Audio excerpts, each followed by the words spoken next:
დარწმუნებული ვარ, რომ ყველას ძალიან უყვარს ეს ნუგბარი. ეს არის მიწის თხილი, კარამელში და სეზამის მარცვალში ამოვლებული. შეგიძლიათ მოამზადოთ სახლში ძალიან ბიუჯეტურად. მაშასე მომყევით და ერთად მოვამზადოთ. 9 კილო მიწის თხილი ჩაყარეთ გრილის უჯრაში და დაბალ ტემპერატურაზე მოახალეთ. შეგიძლიათ გამოიყენოთ ღუმელი ან ტაფაც. პერიოდულად ურიეთ, რათა თანაბრად მოხდეს მოხალვა. ტაფაში ჩაყარეთ 200 გრამი შაქარი ძალიან დაბალ ტემპერატურაზე და გაადნეთ, ისე რომ ყოვზი არ გამოიყენოთ. ნელ-ნელა გადნება.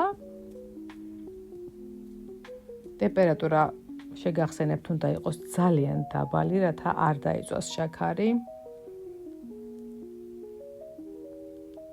პერიოდულად ესე ნელ-ნელა შევარყიოთ ტაფა და ქარვისფერი რომ გახდება და თითქმის ბოლომდე გადნება შაქარი, შემდეგ ოდნავ მივეხმარებით ნიჩაბის ან ყოვზის მეშვეობით. შაქარი ბოლომდე უნდა გადნეს. ამასობაში მიწის თხილიც უკვე მზად არის. და ჩავყაროთ ცხელ კარამელში. აურიოთ კარგად. ისე რომ ბოლომდე ამოივლოს კარამელში მიწის თხილი. თასზე დავყაროთ დაახლოებით 150 გრამი სეზამის მარცვალი და გადმოვიტანოთ ცხელი მიწის თხილი.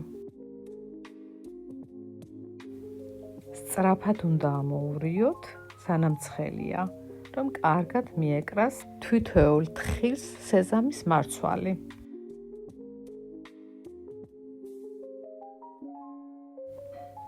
ძალიან მალე შრება კარამელი, ამიტომ უნდა მოვასწროთ, რომ კარგად ამოვავლოთ და შემდეგ მალევე გავაცალკევოთ. ძალიან ბიუჯეტურია, ძალიან ადვილი მოსამზადებელია. და სცადეთ თქვენს მომზადეთ და არ დაგავიწყდეთ, გამოიწერეთ ჩემი პური სამზარეულო, მოიწონეთ და დამეკომენტარეთ.